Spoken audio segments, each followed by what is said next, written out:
తెలుగుదేశం నాయకులు, కార్యకర్తలు, జన సైనికులు, బీజేపీ నాయకులు, కార్యకర్తలు, అలాగే రైతు సోదరులకి, అధికారులకి అందరికీ కూడా ధన్యవాదాలు తెలుపుకుంటున్నాను. ముఖ్యంగా డెల్టా ప్రాంతమైన మన కోవూరు నియోజకవర్గానికి ఈ ప్రాథమిక సహకార సంఘాలు రైతులకి ఎంత ముఖ్యమో మీకు అందరికీ తెలుసు, నేను చెప్పక్కర్లేదు. కాబట్టి ఈ ప్రతి ప్రాథమిక సహకార సంఘానికి కూడా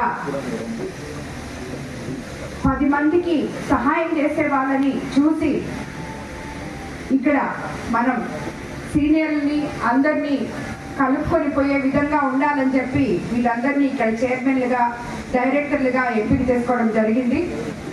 వీళ్ళందరూ కూడా రైతులకి అండగా ఉంటారని, రాబోయే రోజుల్లో వాళ్ళకి బ్యాంకింగ్ రంగంలోనైతేనేమి, విత్తనాలు, ఎరువులు ఏదైనా కూడా వాళ్ళకి ఏ సమస్య వచ్చినా రైతులుకి అండగా సపోర్ట్గా నిలబడతారని చెప్పి ఆ నమ్మకం నాకుంది. తప్పకుండా మీరందరూ కూడా రైతులకి సహకారాలు అందించాలని చెప్పి మిమ్మల్ని అందరినీ కోరుకుంటున్నాను.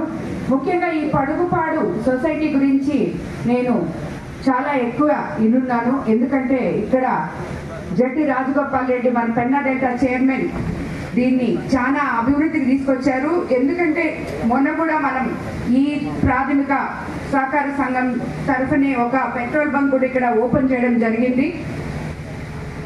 ఆల్రెడీ ఎంతో అభివృద్ధిలో ఉన్న ఈ సహకార సంఘాలని ఇంకా శ్యామన్న ముందుకు తీసుకెళ్తారని చెప్పి కోరుకుంటున్నాను.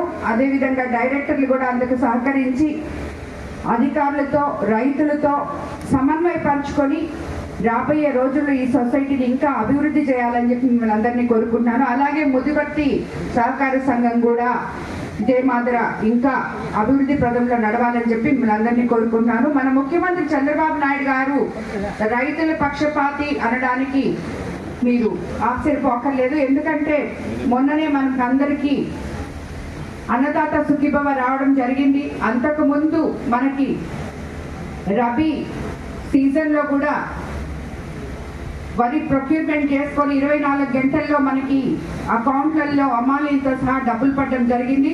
ఇప్పుడు కూడా మినిస్టర్ గారితోనైతే ఇది వరకు ఈ సీజన్లో తీసుకోలేదు అని చెప్తున్నారు. కానీ మనము మినిస్టర్ గారితో, సీఎం గారితో అందరితో మాట్లాడుతున్నాము. ఇప్పుడు కూడా మనకి సహాయ సహకారాలు అందించాలని చెప్పి మనం కోరుకుంటున్నాము. నాకు తెలిసి మనకి ప్రభుత్వం సహకరిస్తుందనే అనుకుంటున్నాను. రైతులకు అందరికీ కూడా త్వరలోనే శుభవార్త చెప్పాలని చెప్పి అందరినీ